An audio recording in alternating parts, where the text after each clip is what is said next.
Padre. Super premium tequila. When they put super premium on the actual glass bottle with a leather jacket. I mean, look at this thing.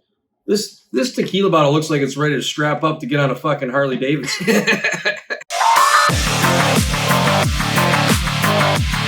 Welcome back to whatever installment this is of the Aquagon. I am losing track. Oh, so many.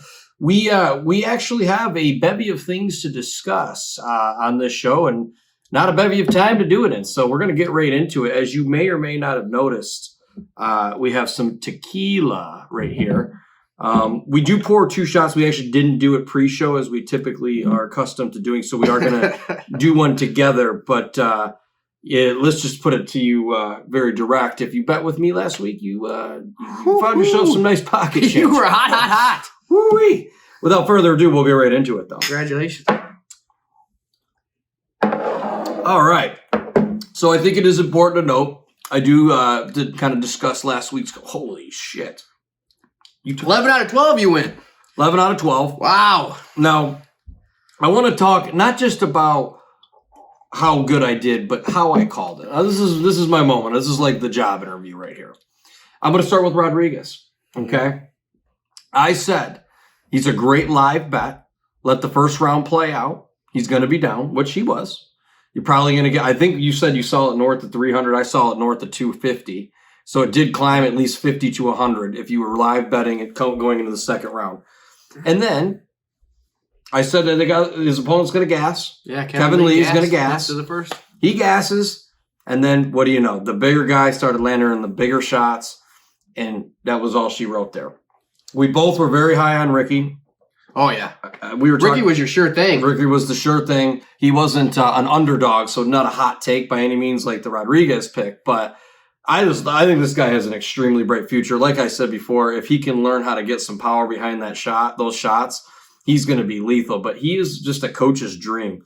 Always moving, always, he's very active with the striking no matter where he is. When he's on the ground, he's still hitting you. Like, you can't outpoint this guy, bottom line. That's true. And you're going to have to put him away one way or another. 100%. And the guy who was fighting, like you said, he looked good. Brady really impressed me. Yeah. I can't wait to see him fight again. Either of these guys I'll be betting with next time they fight.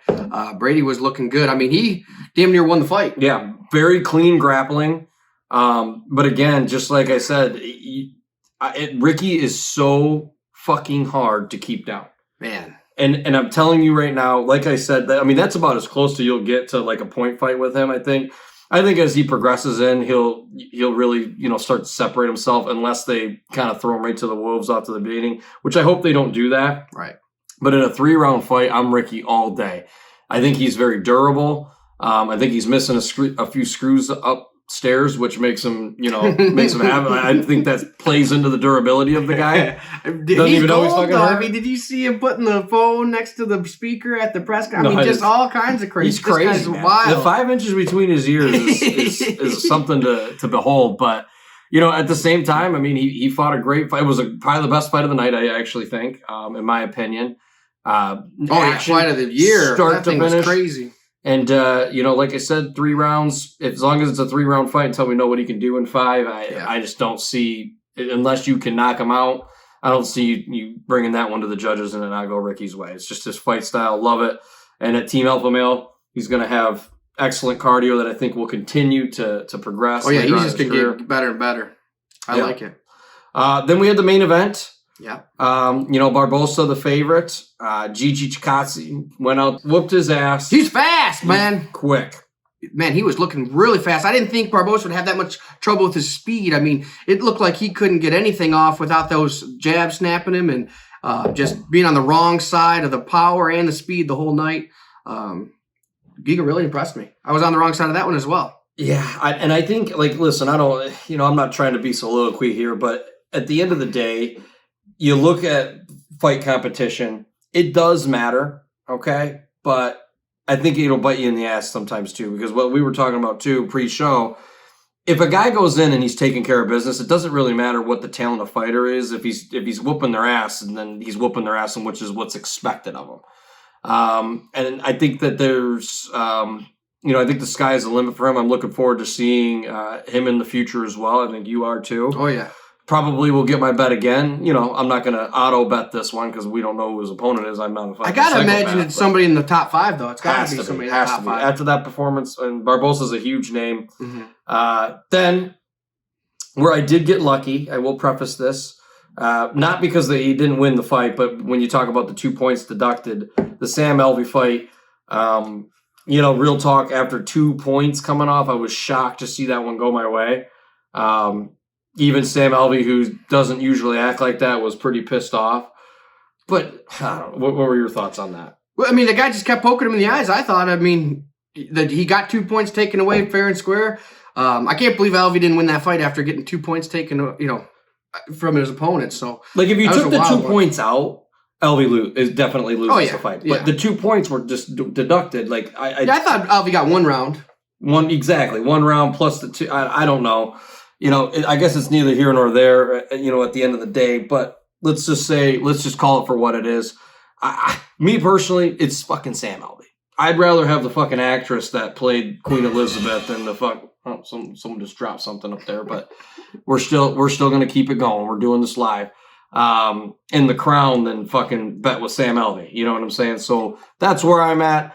Very good card. It was a bounce back for me too, because from the vomit-infested debauchery from the week before that I gave. So happy to have a bounce back. I think overall, good card. Some good W's. And I was actually, funny story though, one of my parlays got busted. And normally when it gets busted, I'll continue to bet with the ones that I like if I want to parlay them. But I was actually in a state of which you could not continue to place bets. You couldn't bet in that state. Don't go on vacation on fight night, my man. I know. I fucked up. I still watched the fights. I still made some money, but it could have been bigger. But, man, that's poetic. Mershark, I mean, who would have seen Mershark coming through with that one? He was winning, too. That spoiler alert, that was the one that busted my parlay. Least likely of people to bust it, but nonetheless it did. In any case, though, before we start unpacking this card, we do need to preface this. We like a lot of dogs, okay? I am going to strongly recommend you do not parlay these picks, okay? Pick the ones you feel good about. Maybe sprinkle them in on a parlay or use them in a DraftKings for low-budget players. But either way, this is one where you go individual bet. And I'm a sucker for the parlay. I like the big payout. I like the risk reward. We're betting here, but just some of these underdogs aren't going to hit. And I think some of the reason why we're picking the underdogs is because of the lines. If you think someone's is close to a pick 'em and you're getting, I don't know, plus 160 on it, give me the plus 160. As an example. I'm not like if you just bet favorites in this game, it's going to be a rough path to the bottom. So, first fight we want to talk about. We're going to start right off the rip with butchering the names. However, we were watching the YouTube footage on this guy. You have to do this if you're watching this. Yeah, do yourself a favor. Pull up his highlight reel. Yeah. Dolce Luga Umbala. I believe we even tried to watch even in the video, we tried to get the enunciation right, but we're getting better. We're getting better. Champion. He's got a nickname of Champion. I like that already. Yes, I like that. And he's coming in as an underdog against Marc-Andre. Power Bar is his nickname. Power Bar. Marc-Andre Barilat. There you go. Who gives a fuck? Anyway, Mark, we're not betting with, so it doesn't fucking. But you know what? I came into this one. I like the look. He has the height advantage, not the reach advantage, and he's got that look of a fighter to me. He's from Canada, and he was looking long and slim. And I was thinking, man, this is going to be an easy bet. He's the favorite for a reason. That's when we pulled up that highlight reel of our boy Champion, and this guy is a murderer. Yeah, and this. Honestly, you talk about the look of him. I mean, if you're just looking at if you go to Tapology and you just see the two photos up there of these guys, he does look like a murderer, and the other guy looks like a fucking bum pushing a shopping cart with pop bottles in it. All right, meanest guy on the card for sure. This guy. And when you watch the velocity of which this guy throws punches, I mean, it's like a jerk effect. Oh yeah, and he's taking people down. Now, again, he's got a lot of muscle on him, but in the little bit of footage that we've watched, I didn't get an indication that, that he has a bad gas tank. Yeah, a lot of times a guy holding this much muscle, I'm automatically fading. But a lot of the times he's whipping these guys' asses is in the second round, so he's not burning out too early. He's you had a nice little stat about his finish rate too, right? He actually, if you want to talk about his gas tank, now granted, I think the best attribute he has is his knockout power or ability to hurt you. But he has won 33. Now, not a huge number here, but 33% of his total wins have come. Only 33% have come by TKO. So there's a lot of power there, but he's one of those guys where I think, he can go the distance, but there's also something about power that's not always whether or not you land the knockout. You could hurt a guy, which scores a ton of clout with the judges. Like if you knock a guy down, land a few strikes, maybe you don't kill him or get the stoppage, but it's so hard to overcome that in any fight. You know what I mean? You're definitely losing that round. You're going to go into the next round hurt. Or maybe you'd say, all right, well, what if it's the third round? All right, well, that's the last impression on the judges. Yeah. And again, I'm sorry, I know you said it. Well, what's the line on this one? We got champion at plus 120, so he's a slight dog. Plus 120. So we're already getting into the first underdog here of the card. I'm going to be a strong bet. In fact, Dave just sold me pre-show on this guy. Yeah. I wasn't even going to dabble in it because, as you know, we only talk about the fights that we think are worth betting.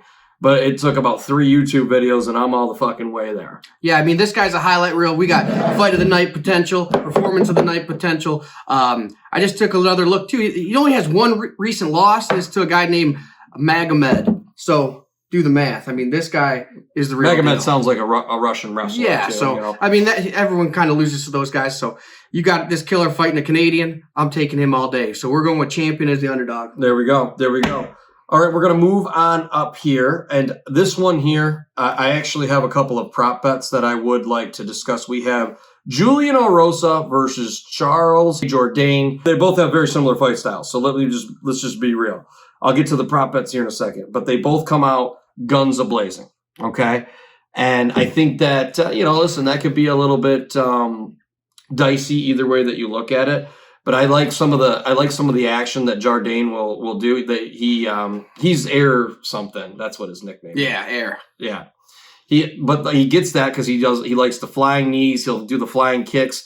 And the reality of the situation is, and we talked about this with Sandhagen, as you kind of move up in competition, that shit just doesn't work as well. But I do think that he's going to get the knockout here in this one. So there's a couple of prop bets that I like. I like Jourdain by knockout, and I like the under. And I believe, I don't know, do you have the props up here? I don't have the props up. I believe it's at 1.5. And you would think, well, rightfully so, because, at the end of the day, both these guys, they come out very quick. Both have, questionable gas tanks. I think you're covering a lot of bases with that. But I think for me, I'm going to go Charles Jourdain with the knockout, and I'm also going to be taking the under. And, listen, 1.5 is about as low as you'll see it. But, anything above that, it's just more in your favor if you're going for the under. But there is absolutely a 0% chance that this one sees the judges, in my opinion. I like it. Air Jourdain. You got any clout on this one? I like fading Juicy J. I mean, he's got probably one of the coolest nicknames in the game. But I like to fade him as well. So I'm with you. I don't know if I'm going to take those props. I might just take the minus 190, put it in a parlay. Yeah, for my man Jourdain. I mean, it is good. It is good to kind of take a prop bet here. And another interesting stat here that I can give you as far as Orosa: 50% of the time the guy's losing by knockout. I mean, he's chinny. Yeah, and he goes in there and he can get clipped. And Jourdain likes to throw. He likes to throw the crazy wild shit.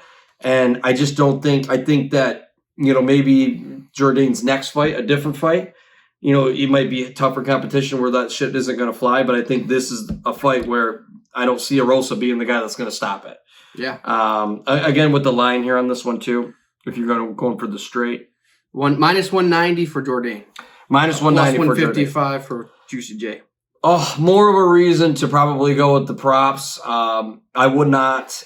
Knowing the line, that was just like off the cusp. I didn't actually know what the line is because I'm only going props on this one. But I don't like minus 190. I'm not. No. That's too much to lay on too much unknown. But in any case, we're going to go ahead and move on up here. So, you know what we should do? What's that, man? We should talk about your favorite subject. Women's MMA subject. Now we got two just brutal savage of women here. We got Ji Young Kim and Molly McCann. Now we got a coin flip here, near even. I think we got a slight favorite with Kim at -115. But you know what? I'm liking Molly McCann here. A couple reasons. I think Molly McCann's a little bit quicker. And as Kim's a little bit of a taller fighter, but I don't think she uses her size as much as she could to really bully these girls around. Molly McCann's a little bowling ball. They call her Meatball is her nickname. I'm a big nickname guy this show, I feel like. They really paint the picture with these nicknames sometimes. Well, there's a reason that they give them nicknames. Yeah, we like underdogs and nicknames this fight tonight. We can enunciate the nicknames better too, so that plays a role here. They help us with our lack of being able to read. So, she's got the speed. I think she's going to be able to get inside on her. Kim's just a little bit slower than I would have wanted her to be at that weight class at 125. She's tough and she's powerful, but I just don't think she's going to be able to handle the speed and the grappling of Molly McCann. Have you seen anything on this one that you like? So, a couple of things I want to bring to the table here. Okay, let me just set it here for you. And I first off, I want to start by saying I agree with you. They're both coming off of losses. They both have won 3 out of their last 5, though. But one thing that I found interesting, because you said that as far as Kim Jong. What's her Ji Young Kim, whatever her name is. Again, we got to go by the nicknames. Fist nickname. She has lost half the time by decision, which means she's going the distance quite frequently, but not scoring the clout with the judges. Now, that doesn't factor in losses by knockout or anything like that. So when I say like 50%, I don't like that, which means that she probably isn't using her size if she has the reach, which I can actually tell you if she does or she doesn't here in just a moment. Oh my God. Yeah, 10-inch reach advantage. Jesus Christ, she has the reach, 72-62. But she's obviously not using it, because if you're going the distance, you should be able to land that jab all day, right? Exactly. My point right there. I don't think she uses her size as a big an advantage as she should be at that weight class. Yeah, so I'm with you. I think I haven't placed a bet on this yet, but I would say probably for me it's Molly McCann or pass. I'm taking Molly McCann. Meatball. Because I'm going to be hungry when that fucking fight starts too. Ooh, yeah. Might be cooking up some meatballs. There we go. I think so. Now we are going to get down to the main card. Breaking in. Not a big slate of fights. Small but mighty, which I don't necessarily not prefer. One thing I can guarantee I don't prefer is the time slots. I hate the daytime, especially with all the football that's going to be on. Kind of shitty. The first weekend of college football and you're going to put an early fight night on? I just don't get it. But is it for the Brits? Because Till's fighting, they want to get that market for the Brits? Maybe. That's got to be it. Could be a play. It was, it's fun. This was actually supposed to be in London, I'm pretty sure. Yeah. And they moved it to the Apex due to COVID. So that could be playing a role in it. And then, speaking of the Brits, we got a Brit coming over here. We do. Paddy Pimblett. Pimblett versus Luigi Vendramini.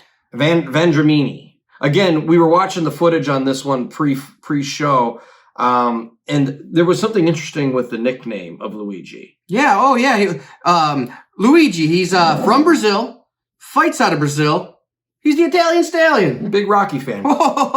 He gets that Luigi name, and he's going far with it, fellas. The line, I'm going to offer you the line here. So this is yet again another underdog, plus 110.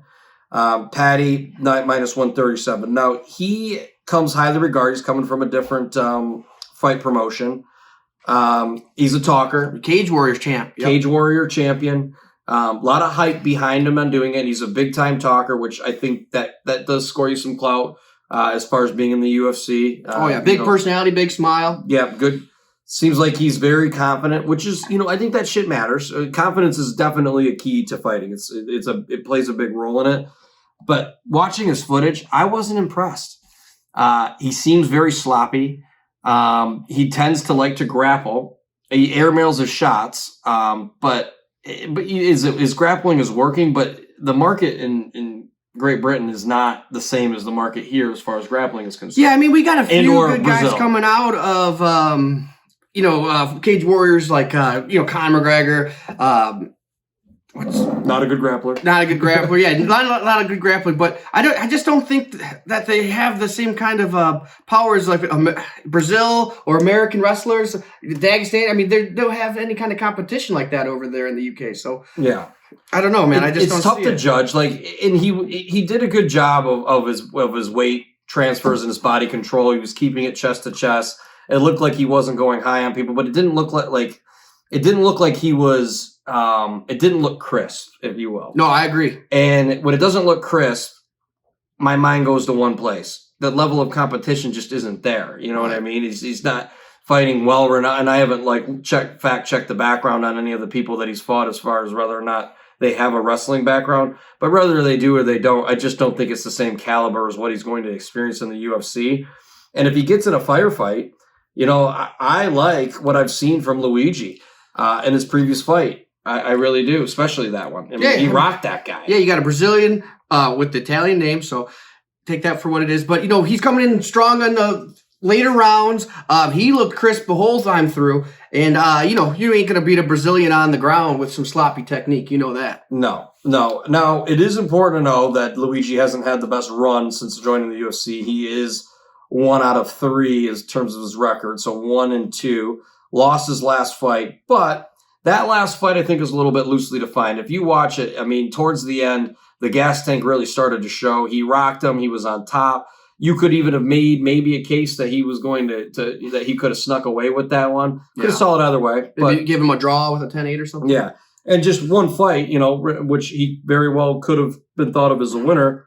Well, yeah, you got Luigi's last 3 fights are in the UFC, and this guy's coming over from Cage Warriors to make his UFC debut. So, Luigi probably learned a lot from that last fight. Probably proved a lot to himself coming out so strong. Knowing that he's behind on the scorecards, coming out trying to finish a fight. I like him a lot, especially when you're getting dog money on him. I'm going Luigi with this one. Another important thing to note, though, about Patty, he has a great head of lettuce. Ooh, sunshine. Not sure. Reminds me of my flow I had a little bit ago. Not sure if that plays a role in terms of the fight game. Maybe it'll get in the way. Maybe it actually might hinder him a bit, but it is worth noting. I mean, it is a great head of lettuce. Oh, yeah. Looking really good. Yeah, so I don't think we've given technically a favor, but we were saying hit the props with Charles Jourdain. But so far, we are, I believe, 4 out of 5, rather, we've predicted the underdogs. So, I'm going to say it right now. If you bet every underdog this fight, you will not end up down. I'm going to say it right now. Correct. Now, granted, some one of these that we've given you will lose. So they're not all, I mean, fuck, that'd be insane if they all hit. That's why we're not parlaying them. We're not parlaying them for a reason. But I'm telling you right now, I think this is going to be one of those cards where just a lot of the underdogs hit, and it says a lot about the line. All right, so now we are going to move up. This one I'm actually really looking forward to. Khalil Roundtree versus Modestas Bukakas. Baltic Gladiator. Ooh, yes. Now, Khalil, coming off a 2-loss win streak, or that's an oxymoron. He's coming off a losing streak of 2. I think that his last fight he did rock the guy. Thought maybe he would have climbed out of that one, but he didn't. But here's the take on him: the man has serious hands. Yes, serious power. Definitely, he's one of those cock diesel guys. The gas tank is an issue.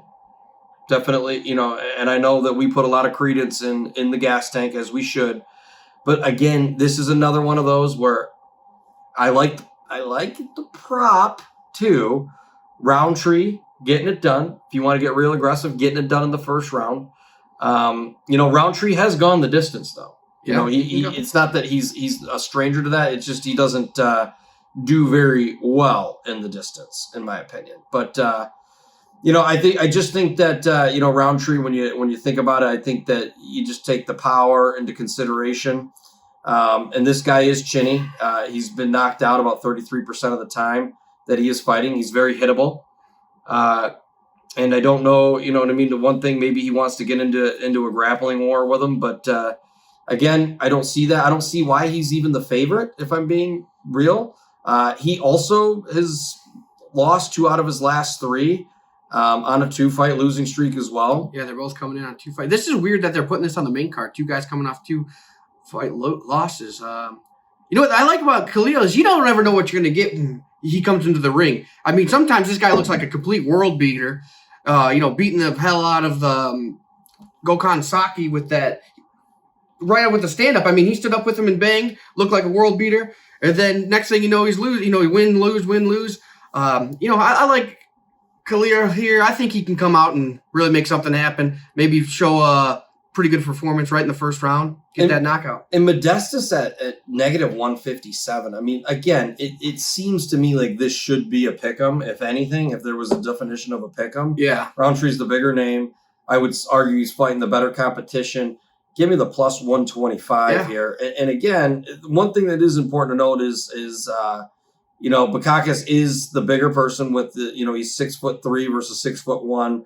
We are going to be looking at a 4-inch reach advantage, but Roundtree's he's a southpaw, and that can be some tricky striking that he lays in there, and it almost guarantees. I mean, whenever a southpaw's in there, they're almost guaranteed to land a big power shot, and I just think it's going to get it done. I think by KO. However, I could see Roundtree in rounds 1 and 2, putting him on his ass a couple of times, maybe not finishing him, but at the same time, it's going to win you a decision, and then maybe he goes out and he loses the third round, but. I don't know. I think Bukakis has gone to the decision quite a bit. He has lost 33% of the time when it comes to decision. But, either way you want to swing it, I think, I'm Roundtree all the way on this one. All right, I like Roundtree. Yeah, I mean, you think it should be a pick'em? You're getting plus money. That's value. Yes. All right, this next one. All right, David Zawada versus Alex Morono. Now, Morono, he's becoming the glorified gatekeeper of the UFC. Coming off of, let me hold on 1 second here. If I can pull this up. Coming off a win against Donald Cerrone. Coming off a win against Donald Cerrone, which Donald Cerrone, he's the whipping boy of the UFC. And I think sometimes, and I've won some money doing this, you fade the guy that comes off the Donald Cerrone because you walk into an inflated line. Cerrone's the big name guy that can't put a W together and hasn't been able to in a couple of years. Bottom line. He's an exciting fighter. He's been in some dogfights, but he doesn't get the W. But he has the name, the brand recognition, and a win against him means something. Yeah. There's no doubt about it. But for me, I don't know if I put too much credence in how much it means. Second thing, for those of you who have been longtime listeners, dating back, 8, 9 shows ago, I did say that in this betting world, I either bet Nurmagomedov, that's any of them. I know there's like 16 of these cousins out there right now. Yeah, any of those Dagestani wrestlers. Any Dagestani wrestler. From that Eagle fight camp. Yes. Or I bet with the guy that beats him. Okay? And here's the reality of the situation. Zawada has beaten him. He triangle choked him. Not only did he beat him, but he submitted one of them. Ooh, so Khabib was pissed. Yeah, and the line on this one, I believe, what do you have as line in real time? I got plus 155 for plus Rwanda. Plus 155. Give me plus 155 and the guy that beat a Dagestani grappler with a submission. Hell, I bet against Moreno against the Cowboy. I didn't like him in that fight. I think he snuck a win out on him. He really did. Now, Zawada, but make no mistake about it, we're putting a big emphasis on the grappling side. Not even what the guy's known for. Not even what the guy. In fact, I would say if I had to give a grappling advantage, I'm going to give that to Morono, even though he doesn't ever use it. He's good. I think he's a Brazilian black belt, if I'm not mistaken, and BJJ. But I just, again, he doesn't ever use it. So I think that might be null and void. But even if you get him to the ground. Camp, so Gracie camp. So, the pedigree's there. But if he's not using it, Zawada has the better hands. Yeah. He's the better power puncher.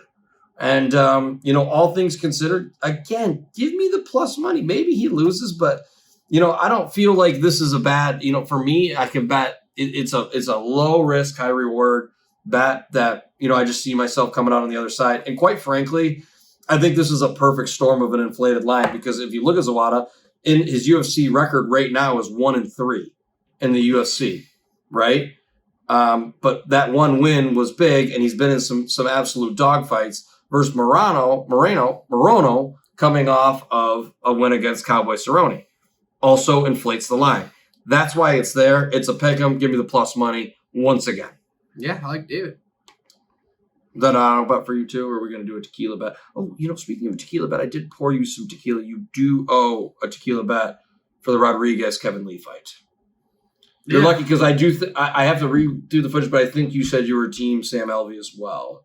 Didn't you owe me a tequila bet from the time before that you never cashed in? I feel like.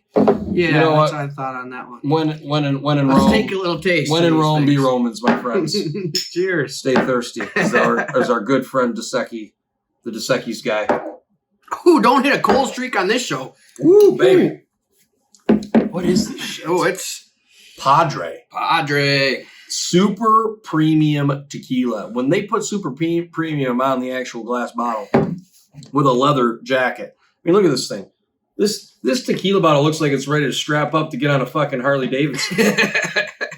Anyhow, moving on up the card. We have, now this one here, the line is very, very, very important. We got Sergey Spivak, who took my money last time, and he almost got choked out. I feel strongly about that, but still do. Versus Tom Aspinall. Now, Dave, give us the line here before we go into the fight preview here. We got Tom at a favorite, minus 280, and then we got the Polar Bear at plus 225. Whew. Now, they're both on 3-fight win streaks, okay? Key point of notice, their last fights were both against the geriatric unit. Both gentlemen, well into their 40s, if I'm not mistaken, Orlowski and Olenek. Mm-hmm. Both guys that can still do it. So I'm going to give them both credit for the wins, but it is a point of order. Why Spivak? Okay, I'm getting plus 200 money. You got two-way impact with him. The guy can grapple and the guy can throw bombs. Now, listen, I know Aspinall can throw bombs. There's no doubt about it. In fact, I actually think that's going to hinder him here more than it helps him. Let me explain. Aspinall's fights, mainly, I think only one time he has went into the second round, and it was barely. Now, granted, the guy has power. There's a reason for it. He's knocking people out. But he hasn't experienced a fight where we don't know where it's going to be. Will he punch himself out? Who knows? Another thing that's important to note. Maybe not. But I think that Aspinall, albeit, if you were to say, I'm not going to give you let me just go back here. I'm going to go backwards before I go forwards. This is one where I'm not picking him because I think this should be a pick 'em. I think that Aspinall, maybe if they fought 10 times is going to win this one, the amount of, 6 out of 10, 7 out of 10. But I just don't think that Spivak is a slouch with the striking. He's just not. No. And I think that when he gets into trouble, he has something that he can fall back on that I just think that Aspinall can't. And that's he can take him down. And the big thing is when Spivak gets that big chassis on you, you're not getting back up. He can ride a round out.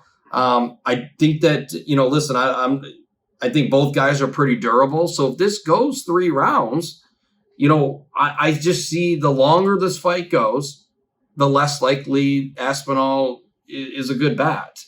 And that plus 200 now could switch. I mean, I almost would say track the live bet every single round. Not going to give you the live bet here. I don't like that. That's your move, though. It is my move, but I don't know enough about this one. But already plus 225. I mean, you got a good line to start out with. You don't really need to be playing with something after. There's not fire on the how much more fucking value are you going to get? Yeah. The other thing, too, I don't know that Aspinall has a bad gas tank. I'm just saying he hasn't been tested enough to know that, which is why, it's an unknown, and the line is far enough apart, a big enough spread where I'm just like, hell yeah, I'm going to take a flyer on this one.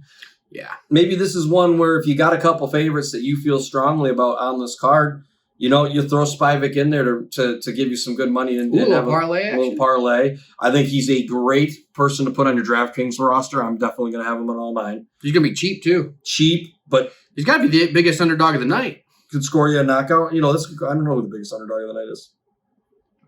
Might be him. I think it is. They're not even showing me all of them on this one, but it could be. Well, no, I'm sorry, it's not. I don't know. Jack Shore is the heaviest favorite versus Ludovic Sholanini, the that's guy from The Ultimate Fighter. Yeah, Jack Shore is looking pretty tough. He's a monster. We're not getting a line on that one, and I couldn't see it to bet it, so I don't even know if that fight's still on or not, or what the case is. But I have it right here. You got the line? Minus 130 plus 185. No, we got a bigger. No, you're right. We're Tom Astronaut's the biggest favorite. Tom is the biggest, and Tom we trust. I'm going to tell you though. I'm saying if it's Tom, I'm gonna bet him for a first round KO. And he's definitely capable of doing it. There's no question about that. But I don't know. I'm Spivak here on this one. I like Spivak. I mean, hell, we're gonna be up so many units after all our other dogs win. We may as well just keep it rolling. We're fading the Brits. We're having some fun picking dogs. Probably, screaming at the TV, making shorts. This is fucking crazy, though. I mean, look how many dogs. 1, 2, 3, 4. Jourdain, I would say that was our one favorite we picked. Yeah, Jourdain. I mean, a lot of real close. I like this matchmaking. They got a lot of coin flip fights. That I mean, you're silly not to take the dog when these fights are going to be. You flip a coin, you figure out who it is. If you get plus money, that's value. I might even sprinkle a little on Ludovic and just see what happens. I mean, shit, I might as well just say, fuck it. I'm going to put a unit or two on every underdog and just let it fly. Yeah. Sometimes you just got to put your hood up and go right into the fucking storm, people. I don't know. It's dog night. Speaking of dog nights, this is that one pick. We are at the main dish. Main event. Derek Brunson versus Darren Till. Great fight. I'm actually going to walk this through with my co-host Dave. And, I've been back and forth on this one. Earlier today, I was Till. Did my research, leaning more Brunson. Let's talk it through, though. I want your take first. My take. Man, for me, it's going to be hard to bet against Till. Because even though he's lost, 3 of his last 4? 3 of his last 5. 3 of his last 5, let's say. And he's a big favorite. I got a slight favorite. Minus 175 favorite. I just think he's a legit number 3, number 4 in the world. And the whole time I'm saying this too, I just think like Derek Brunson's been turning heads and making people, change how they think about him. He's 37 years old. He just looked like a complete world beater on the last 4 times he's fought. He lost to Stylebender, then boom, he's just wrestle humping these dudes into submission. He's putting the beating on these guys. Everybody he's beat was supposed to be the next big thing. And he's been a great gatekeeper. Yeah, he really has. How do you go? Every bone in my body wants to go with Till, but how do you go against Brunson on this one when all he's done is win? Till has been choppy at best. So this is the age-old debate, and it is important to talk about the strength of competition, especially in a sport like the UFC. Now, here's the question that I run into. Let me give you the names, okay? Derek Brunson is on a 4-fight win streak, and these names are no slouches. Kevin Holland, listen, I know he's been on a bit of a losing streak since Derek Brunson, but prior to that, the man deserved to be there. He was kicking people. I mean, he was knocking people out from the fucking ground.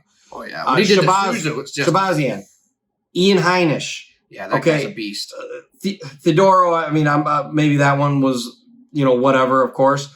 Darren Till has fought the stronger competition. Yes. But he hasn't been beating them. Yeah. Like, just because you're fighting stronger competition and losing, does that outweigh someone that's fighting pretty good competition and winning? Yeah. That's the question I have.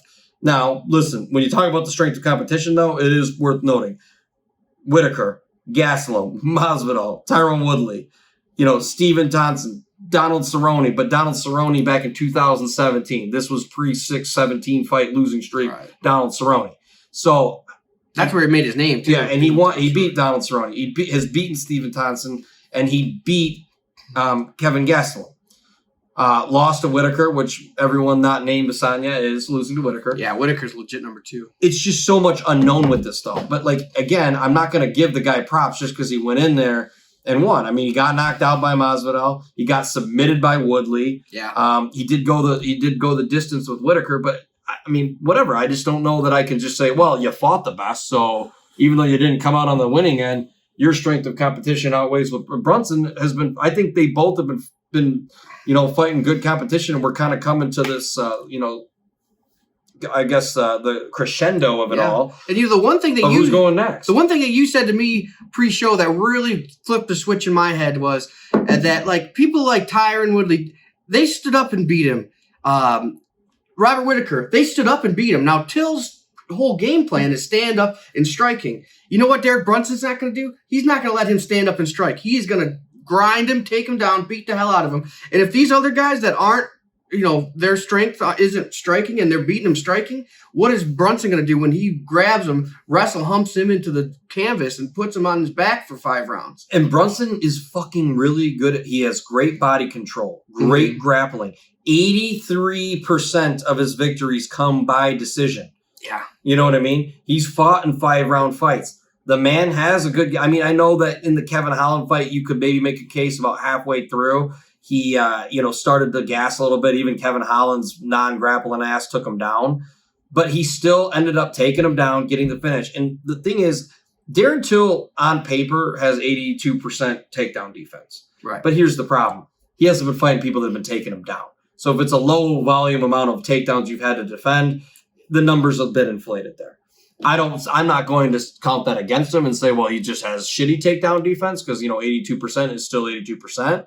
But I don't know. At the end of the day, I just think if Brunson takes him down 2 or 3 times, because Brunson can still get it done on the feet.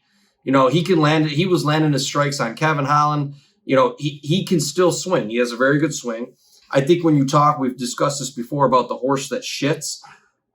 Brunson's that guy. The guy when he fought Kevin Holland, and I had already placed the bet, but I'm telling you, if I didn't have 2-3 units on Holland, which I did lose, admittedly so, I would have switched it right by looking at Brunson comes in.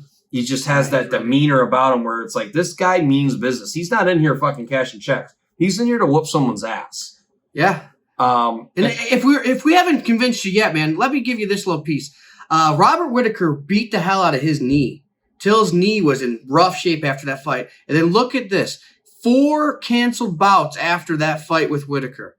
Now, I don't know if it was all injury related or not, but I mean, Robert Whittaker canceled fight. Jack Hermanson canceled fight. Vittori canceled fight. Brunson canceled fight. So the last 4 times this guy was set to fight, he had either pull out or something happened to this fight. So that's a lot of stuff going on. He hasn't fought since July of 2020, so that's over a year. And he hasn't won since November of 2019. Yeah, so I mean, to give favorite money to this guy, and I know that he's not necessarily inactive by his own accord, because as you've just alluded to, I mean, he's tried to get the fights in there, but it still says something. I mean, Brunson, again, he's done a very good job of being the gatekeeper. He's taken on the up-and-comers, the prospects of the UFC, and he sent them all fucking packing at least the last 4 times. He's on a hot streak.